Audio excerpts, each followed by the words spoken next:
اور جب بڑی بوڑھیاں جو ہیں جب وہ عمل نہیں کر رہی ہوتی تو بعض دفعہ وہ ینگ بچیوں کے اسکارف گھسیٹ وہ پہلے رہی ہوتی ہیں. نانیاں دادیاں خود زیادہ بعض دفعہ اپسیٹ ہو رہی ہوتی ہیں کہ کیا انہوں نے اپنے آپ کو ڈھانک لیا ہے, کیا کور کر لیا ہے. اپنی بیٹیوں کو کور کرتے دیکھ کے اپسیٹ ہو رہی ہوتی ہیں کہ تمہارا میاں جو ایک اور شادی کر لے گا تم دیکھنا. تو یعنی کہ یہ ایک مائنڈ سیٹ ان کا اس طرح کا بن جاتا ہے. خود بھی عمل کریں تاکہ ان کو دیکھا دیکھی اگلے جو ہیں وہ بھی عمل کریں. فرمایا واللہ سمیع علیم, اللہ سب کچھ سنتا اور جانتا ہے. تو یہ کچھ احکامات یہاں پر آئے ہیں, بالکل مشکل نہیں ہے, عین فطرت کے حساب سے ہیں. صرف ہمیں لگتا ہے کہ بہت مشکل ہیں, ذرا سی جد و جہد کی ضرورت ہے اور ہو جائیں گے. اور انسان کی فطرت گواہی دیتی ہے کہ شرافت اسی کو کہا جاتا ہے جو قرآن نے ہم کو بتا دی ہے. ہم نے پیچھے قرآن میں پڑھا تھا کہ اللہ جس کے لیے چاہتا ہے اس کے لیے اسلام کے لیے اس کا سینہ کھول دیتا ہے, یعنی اسلام کے لیے سینہ کھل جاتا ہے. تو سب سے بڑی چیز کہ انسان کے اندر کی گرہ جو ہے وہ کھل جائے. اب کیا کریں؟ وہی کریں جو کہ والدین نے کیا تھا, آدم اور بی بی حوا نے. جو چیزیں نہیں کھلنی چاہیے اور اب تک اگر کھل رہی تھیں یا کھلی پڑی ہیں تو ان کو ڈھانک لیں, جیسے انہوں نے کیا تھا, ہم بھی وہی کر لیں جو ہمارے والدین نے کیا تھا. اگر ہمت نہیں پڑ رہی کرنے کی, ڈر بہت لگ رہا ہے, تو سورہ مومنون کی جو ابتدائی آیات ہیں ان کو مینیفیسٹو بنا لیں اپنا, ان پر عمل کریں پوری طرح, پوری سنجیدگی کے ساتھ, پورے ڈیڈیکیشن کے ساتھ سورہ مومنون کی ان آیات پر عمل کریں. انشاءاللہ تعالی بہتری ہوگی اور اللہ ساتھ ہے. اب آگے کچھ احکامات ہیں گھروں میں جانے کے. کچھ لولے لنگڑے, کچھ ہینڈی کیپ لوگوں کے بارے میں. بعض لوگ ہینڈی کیپ لوگوں کے ساتھ بیٹھ کے کھانا پینا پسند نہیں کرتے تھے. بعض دفعہ ہینڈی کیپ لوگ خود کانشیس ہو جاتے تھے کہ ہمارے آنے سے ان کو تکلیف نہ ہو, ہمیں نظر نہیں آ رہا, ہم زیادہ نہ کھا لیں, ہم لنگڑے ہیں ہم زیادہ جگہ نہ گھیر لیں, یعنی ذاتی یا ظلم نہ ہو جائے. تو اب اس کے بارے میں اطمینان دلایا جا رہا ہے کہ کوئی حرج نہیں اگر کوئی اندھا یا لنگڑا یا مریض کسی کے گھر سے کھا لے, اور نہ تمہارے اوپر اس میں کوئی مذائقہ ہے کہ اپنے گھروں سے کھاؤ یا اپنے باپ دادا کے گھروں سے یا اپنی ماں نانی کے گھروں سے یا بھائی بہنوں کے گھروں سے یا چچا پھوپھیوں کے گھروں سے یا ماموں خالاؤں کے گھروں سے یا ان گھروں سے جن کی کنجیاں تمہاری سپردگی میں ہوں, یا اپنے دوستوں کے گھروں سے. لیس علیکم جناح, کوئی حرج نہیں ہے تمہارے اوپر, ان تأکلوا جمیعا, کہ تم مل جل کر کھاؤ, اور مل جل کر کھاؤ وہ بھی بہت اچھی چیز ہے. او اشتاتا, یا الگ الگ کھاؤ, اس میں بھی کوئی حرج نہیں. آج کی دنیا اتنی تیز ہو چکی ہے, بچوں کے ٹیوشن کا ٹائم الگ ہے, میاں کا ٹائم الگ ہے, گھر کے مختلف افراد جو ہیں ہو سکتا ہے کہ اکٹھا بیٹھ کے کھانا نہ کھا سکتے ہوں, تو کوئی گناہ نہیں رکھا اللہ نے کہ تم الگ الگ اپنا اپنا کھانا کھا لو. اور اس کا مطلب یہ نہیں ہے کہ سب غیر محرم مرد عورتیں مل جل کر اگر تم مکس پارٹی کر لیتے ہو تو کوئی حرج نہیں. یہ اس لیے آپ کو بتایا کہ کسی نے یہی انٹرپریٹیشن میرے سامنے رکھی تھی کہ قرآن تو خود کہہ رہا ہے ان تاکلوا جمیعا او اشتاتا, مل جل کر کھا لو یا الگ الگ کھا لو. تو یہ آؤٹ آف کانٹیکسٹ بات ہو جائے گی. یہاں غیر محرم مرد اور عورتوں کی بات نہیں کی جا رہی. کہا کہ ٹھیک ہے گھر والے, خاندان والے, تم ایک فیملی ہو, میاں بیوی بچے ساتھ ساتھ کھائیں, الگ الگ کھائیں, ایوری تھنگ از فائن. اگر آپ باقی مذاہب پر نظر ڈالیں تو ان کے ہاں کھانے پینے کے بارے میں کچھ احکامات سخت ہیں. بعض جگہ مل جل کر کھانا ہی ضروری ہے, بعض جگہ تنہا تنہا کھانا ہی ضروری ہے. اسلام نے ریلیکس کر دیا. اور کیا کرو, فَإِذَا دَخَلْتُمْ بُيُوتًا, البتہ جب گھروں میں داخل ہوا کرو تو اپنے لوگوں کو سلام کرو. دعائے خیر اللہ کی طرف سے مقرر فرمائی ہوئی, بڑی بابرکت اور پاکیزہ. اسی طرح اللہ تعالیٰ تمہارے سامنے آیات بیان کرتا ہے, توقع ہے کہ تم سمجھ بوجھ سے کام لوگے. تو پھر سلام کا ذکر ہے اور آداب بتائے کہ جو اندر داخل ہو رہا ہے گھر میں وہ گھر والوں کو سلام کرے گا, چاہے وہ گھر کے اندر غریب ہوں یا بچے ہوں, کوئی بھی ہو, آنے والا سلام کرے گا. اسٹریم لائننگ ہو جاتی ہے معاملات کی اس طرح. اب کچھ اجتماعی کاموں کی طرف توجہ دلائی جا رہی ہے. مومن تو اصل میں وہی ہیں جو اللہ اور اس کے رسول کو دل سے مانے, اور جب کسی اجتماعی کام کے موقع پر رسول کے ساتھ ہوں تو اس سے اجازت لیے بغیر نہ جائیں. جو لوگ تم میں سے اجازت مانگتے ہیں وہی اللہ اور رسول کے ماننے والے ہیں. بس جب وہ اپنے کسی کام سے اجازت مانگیں تو جس کو چاہو تم اجازت دے دو. اور ایسے لوگوں کے حق میں اللہ سے دعائے مغفرت کیا کرو. ان اللہ غفور الرحیم, یقیناً اللہ غفور اور رحیم ہے. تو اجتماعی کام اس میں لیڈر کی اطاعت ضروری ہے. انفارم نہیں کیا جاتا کہ ہم کل نہیں آئیں گے, بلکہ پرمیشن لی جاتی ہے کہ کیا آپ ہمیں اجازت دے رہے ہیں کہ ہم کل چھٹی کر لیں. اور اس کے لیے بھی کہا آپ صلی اللہ علیہ وسلم سے کہ جو آپ جس کو اجازت دے بھی رہے ہیں اس کے لیے بھی استغفار کیجئے کہ اس نے اپنے انفرادی کام کو اجتماعی کام پر فوقیت دی. تو یہ یعنی کہ ایک نگلیکٹ تو ہے یقیناً، تو لہٰذا اس کے بارے میں بھی اس کو خود بھی محتاط ہونا چاہیے. لا تجعلوا دعاء الرسول بینکم کدعاء بعضکم بعضا. مسلمانوں اپنے درمیان رسول کے بلانے کو آپس میں ایک دوسرے کا سا بلانا مت سمجھ بیٹھو.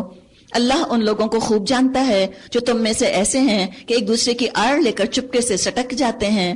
رسول کے حکم کی خلاف ورزی کرنے والوں کو ڈرنا چاہیے وہ کسی فتنے میں گرفتار نہ ہو جائیں یا ان پر دردناک عذاب نہ آ جائے. یعنی دیکھیں اس فیئر کو دور کر دیا کہ رسول کی اطاعت کر کے زندگی مشکل ہو جائے گی، اور بتا دیا کہ رسول کی اطاعت نہ کر کے زندگی مشکل ہونے کا زیادہ اندیشہ ہے.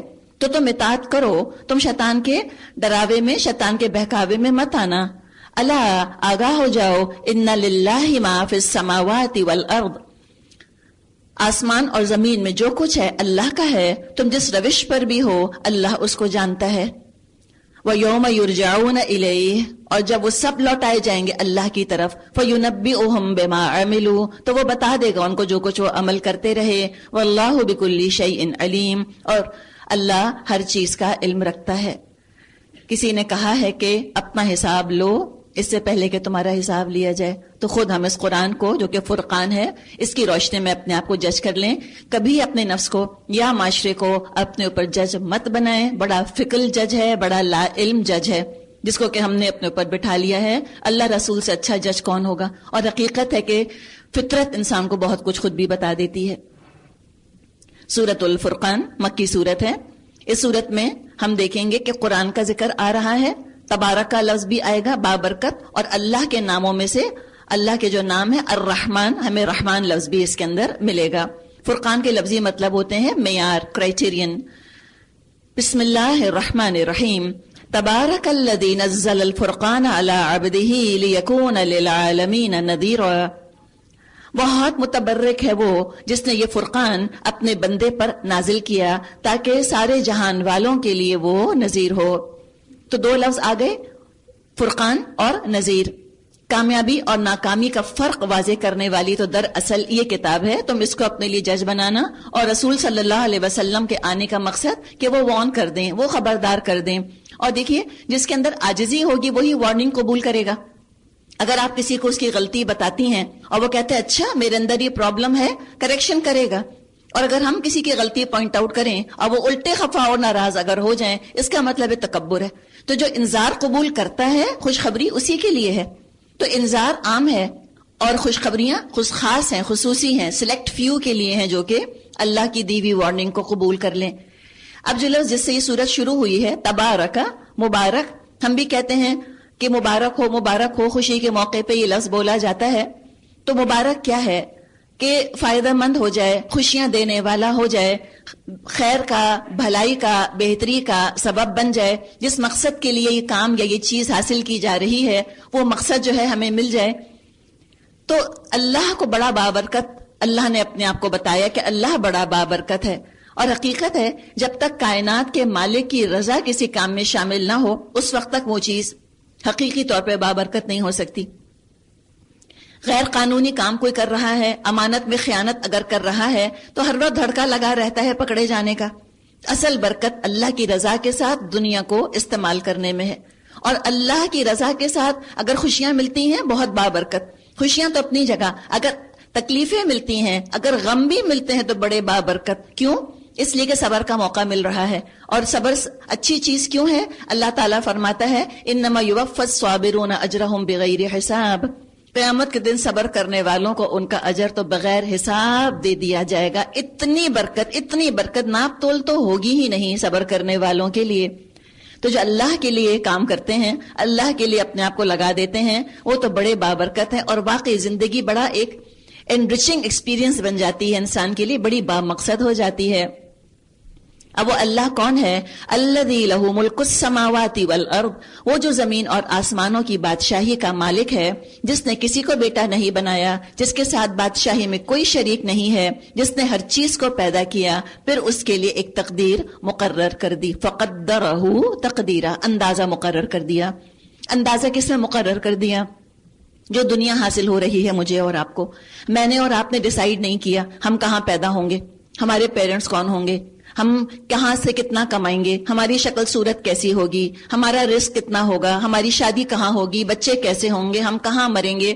میرا اور آپ کا قطعاً کوئی دخل عمل ہے ہی نہیں ان معاملات کے اندر. یہ تقدیر ہے، فکسڈ ہے، اللہ نے لکھ دی ہے. تقدیر کے فیصلوں پہ کوئی جہنم میں یا جنت میں نہ جائے گا.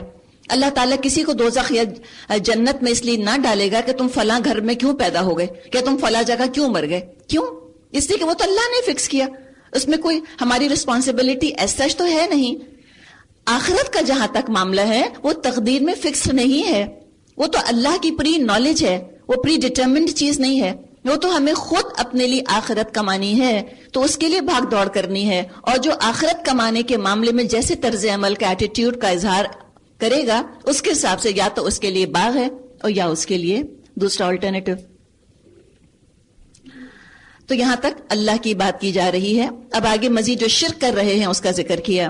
وَاتَّخَذُوا مِن دُونِهِ آلِهَةً، لوگوں نے اس کو چھوڑ کر ایسے معبود بنا لیے جو کسی چیز کو پیدا نہیں کرتے بلکہ خود پیدا کیے جاتے ہیں، جو خود اپنے لیے کسی نفع یا نقصان کا اختیار نہیں رکھتے، جو نہ مار سکتے ہیں، نہ زندگی یعنی جلا سکتے ہیں، نہ مرے ہوئے کو پھر اٹھا سکتے ہیں.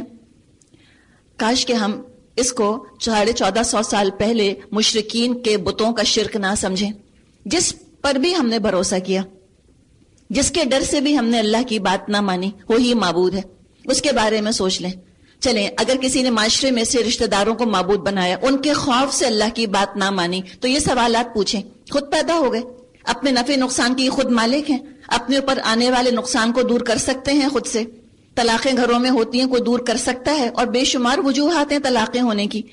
لیکن شیطان کیا ڈراوا دیتا ہے کہ اللہ کی اطاعت کی تبھی یہ حادثہ پیش آئے گا ورنہ نہ آئے گا.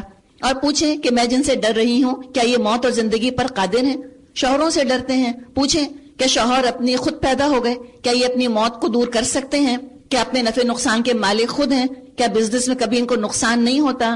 اگر کسی نے فائدہ ان کو دیا تو کس نے دیا؟ تو بابرکت کیا ہے؟ کون سا گھر بابرکت ہے جہاں اللہ کی اطاعت فخر کے ساتھ کی جاتی ہو؟ اور برکت وہاں نہیں ہوگی جہاں اللہ ہی کی نافرمانی ہے، جہاں خیانتیں ہی خیانتیں ہیں. اللہ نے امانت کے طور پہ سب کچھ دیا اور اللہ ہی کی ناراضگی میں ان چیزوں کو استعمال کیا جائے تو معبودوں کو ہم اس طرح پرکھ سکتے ہیں، ہمیں خود پتا چل جائے گا ہم نے کس کو معبود بنایا. وقال الذین کفروا، جن لوگوں نے نبی کی بات ماننے سے انکار کر دیا ہے، وہ کہتے ہیں یہ فرقان ایک من گھڑت چیز ہے جسے اس شخص نے خود ہی گڑھ لیا ہے اور کچھ دوسرے لوگوں نے اس کام میں اس کی مدد کی ہے. بڑا ظلم اور سخت جھوٹ ہے جس پہ یہ لوگ اتر آئے ہیں. کہتے ہیں یہ پرانے لوگوں کی لکھی ہوئی چیزیں ہیں جنہیں یہ شخص نقل کراتا ہے اور وہ اسے صبح شام سنائی جاتی ہیں. اے محمد صلی اللہ علیہ وسلم ان سے کہیے اسے نازل کیا ہے اس نے جو زمین اور آسمانوں کا بھید جانتا ہے. انہ کان غفورا رحیما، حقیقت یہ ہے وہ بڑا غفور رحیم ہے. یعنی ان کی ایسی گستاخیوں پہ ان کو پکڑتا نہیں ہے، مہلت دے رہا ہے. اشارہ ہے الزام کی طرف جو آج تک لگایا جاتا ہے کہ آپ صلی اللہ علیہ وسلم نے نعوذ باللہ تورات اور انجیل ہی کو ری سائیکل کر دیا، اسی پرانی چیز کو نئی ایڈیشن کے طور پہ آگے لا کر پیش کر دیا. فرمایا کہ نہیں، یہ ایسی بات نہیں ہے. تب ہم دیکھ رہے ہیں کہ اللہ کا ذکر آیا، اس کے بعد اب رسول کے بارے میں بات شروع ہو گئی. اب ایک اور اعتراض، وقالوا ما لهذا الرسول، کہتے ہیں یہ کیسا رسول ہے جو کھانا کھاتا ہے اور بازاروں میں چلتا پھرتا ہے؟ کیوں نہ اس کے پاس کوئی فرشتہ بھیجا گیا جو اس کے ساتھ رہتا اور نہ ماننے والوں کو دھمکاتا، یا اور کچھ نہیں تو اس کے لیے کوئی خزانہ ہی اتار دیا جاتا، یا اس کے پاس کوئی باغ ہی ہوتا جس سے یہ اطمینان کی روزی حاصل کرتا. وقال الظالمون، اور ظالم کہتے ہیں ان تتبعون الا رجلا مسحورا، تم لوگ ایک سحر زدہ آدمی کے پیچھے لگ گئے ہو. بہت سے اعتراضات، بہت سی فرمائشیں. اللہ تعالیٰ کیا فرماتا ہے؟ انظر کیف ضربوا لک الامثال فضلوا فلا یستطیعون سبیلا، دیکھو کیسی عجیب عجیب حجتیں یہ لوگ تمہارے آگے پیش کر رہے ہیں، ایسے بہکے ہیں کوئی ٹھکانے کی بات ان کو نہیں سوچتی. تبارک الذی، بڑا بابرکت ہے وہ جو اگر چاہے تو ان کی تجویز کردہ چیزوں ہی میں سے بڑھ چڑھ کر تم کو دے سکتا ہے. ایک نہیں بہت سے باغ جن کے نیچے نہریں بہتی ہوں اور بڑے بڑے محل. تو ذکر کیا گیا ان کی فرمائشوں کا. اللہ دینے کو تو بہت کچھ دے سکتا ہے، اور اللہ نے تو پرماننٹ محلات اور پرماننٹ باغات نبی اکرم صلی اللہ علیہ وسلم کے لیے رکھے ہیں جو ان کے وہم و گمان تصور میں آ نہیں سکتے. اور محلوں کا ہونا اور باغوں کا ہونا یہ کوئی نجات کی علامت ہے؟ دنیا کے اندر بڑے بڑے محل رکھنے والے فرعون جو ہیں وہ دنیا سے نامراد اور ناکام چلے گئے. تو غلط کرائٹیرین بنا رہے ہیں کامیابی کا، یا حق کا معیار جو ہے وہ ان کا درست ہے نہیں. تو اللہ بہت بابرکت ہے، اللہ جو چاہے دے. اللہ کی اپنی حکمتیں ہوتی ہیں. اب ان کی نفسیات کھولی جا رہی ہے. بل کذبوا بالساعۃ، اصل بات یہ ہے یہ لوگ اس گھڑی کو جھٹلا چکے ہیں، اور جو اس گھڑی کو جھٹلائے اس کے لیے ہم نے بھڑکتی ہوئی آگ مہیا کر رکھی ہے. وہ جب ان کو دیکھے گی، دیکھیں یہ نہیں کہا جا رہا کہ وہ جب آگ کو دیکھیں گے، آگ جب ان کو دیکھے گی میں مکان بعید، دور سے دیکھے گی تو یہ اس کے غضب اور جوش کی آوازیں سن لیں گے. اور جب یہ دست و پا وسطا یعنی کہ ہاتھ پاؤں بندھے اس میں ایک تنگ جگہ میں ٹھونسے جائیں گے تو وہاں اپنی موت کو پکاریں گے. آپ سوچیں، ایک تو شدت کی آگ، دنیا سے 69 درجے زیادہ گرم. کبھی پکوڑے آپ تلتی ہوں شام کو کھڑی ہو کے، کبھی تصور کریں کوئی تلا جائے اس طرح سے، اللہ نہ کرے. یہ تو اتنی ٹھنڈی ہو کر آئی ہے دنیا والی آگ جہنم کے مقابلے میں تو برداشت ہوتی ہے ہم سے. لیکن کیسی بے حسی ہو گئی ہے نا، سن سن کے لگتا ہے سن ہو گئے ہیں جیسے. ذرا سا ہاتھ جلے، کبھی چھیٹا اڑے، آپ پکوڑا ڈال رہی ہیں، کچھ اڑا اور آپ کے ہاتھ پہ لگا تو جان لگتا ہے نکل گئی انسان کی. اور اس میں لگتا ہے جیسے رسیوں سے باندھ کے، جنجیروں سے باندھ کے ٹھونس دیے جائیں گے اس کے اندر، نہ ہلنا نہ جلنا. کتنی اذیت. اللہ تعالیٰ ڈراتا ہے ہمیں تاکہ ہم سنبھل جائیں. وہاں موت کو پکاریں گے. دنیا میں کوئی اگر جلتا ہے اور پھر اگر وہ اور پکار کرتا ہے تو لوگ ہمدردی تو کم از کم کرتے ہیں، کہتے ہیں ہاں ٹھیک تو ہو جاؤ گے. وہاں تو کوئی ہمدردی کرنے والا نہیں، کوئی امید دلانے والا نہیں. کہہ دیا جائے گا لا تدعوا اليوم ثبورا واحدا، آج ایک موت کو مت پکارو، وادعوا ثبورا کثیرا، بہت سی موتوں کو پکارو. بالکل بے حس، جیسے یہ بے حس تھے دنیا میں آگ کی طرف سے، اسی طرح آخرت میں فرشتے اور اللہ ان کی طرف سے بالکل بے نیاز ہو جائیں گے. قل، ان سے پوچھو یہ انجام اچھا ہے یا وہ ابدی جنت جس کا وعدہ خدا ترس پرہیزگاروں سے کیا گیا ہے، جو ان کے عمل کی جزا اور ان کے سفر کی آخری منزل ہوگی، جس میں ان کی ہر خواہش پوری ہوگی، جس میں وہ ہمیشہ ہمیشہ رہیں گے. کان علی ربک وعدا مسئولا، جس کا عطا کرنا تمہارے رب کے ذمے ایک واجب الادا وعدہ ہے. اور وہی دن ہوگا جبکہ تمہارا رب ان لوگوں کو بھی گھیر لائے گا اور ان کے معبودوں کو بھی بلا لے گا جنہیں آج ہی اللہ کو چھوڑ کر پوج رہے ہیں. پھر وہ ان سے پوچھے گا کیا تم نے میرے ان بندوں کو گمراہ کیا تھا یا یہ خود ہی راہ راست سے بھٹک گئے؟ وہ عرض کریں گے پاک ہے اللہ، پاک ہے تیری ذات، ہماری تو یہ مجال نہ تھی کہ آپ کے سوا کسی کو اپنا مولا بنائیں، مگر آپ نے ان کو اور ان کے باپ دادا کو خوب سامان زندگی دیا، حتیٰ کہ یہ سبق بھول گئے اور شامت زدہ ہو کر رہے. تو کیا پتہ چلا کہ زیادہ دنیا جو ہے وہ بعض دفعہ اللہ اور بندے میں رکاوٹ بن جاتی ہے. تو دعا کریں اللہ جو کچھ تو نے دنیا میں مجھ کو دیا ہے وہ حسنہ ہو، ربنا آتینا فی الدنیا حسنہ. ہم یہ کبھی نہیں کہیں گے کہ اللہ ہم روکھی سوکھی کھائیں. کون کہتا ہے یہ بتائیں؟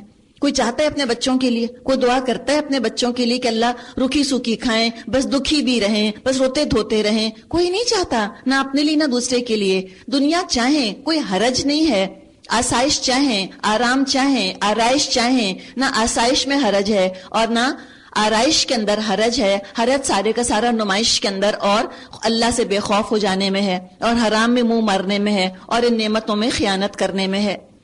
تو اگر کسی کو اللہ نے دنیا دی ہے تو حسنہ کی ضرور ہم تمنا کریں، اور حسنہ ہی کے لیے اللہ تعالیٰ نے اس قرآن کو نازل کیا کہ اس کے بتائے ہوئے طریقے کے مطابق استعمال کرو گے تو کوئی دنیا تم کو نقصان نہ دے گی.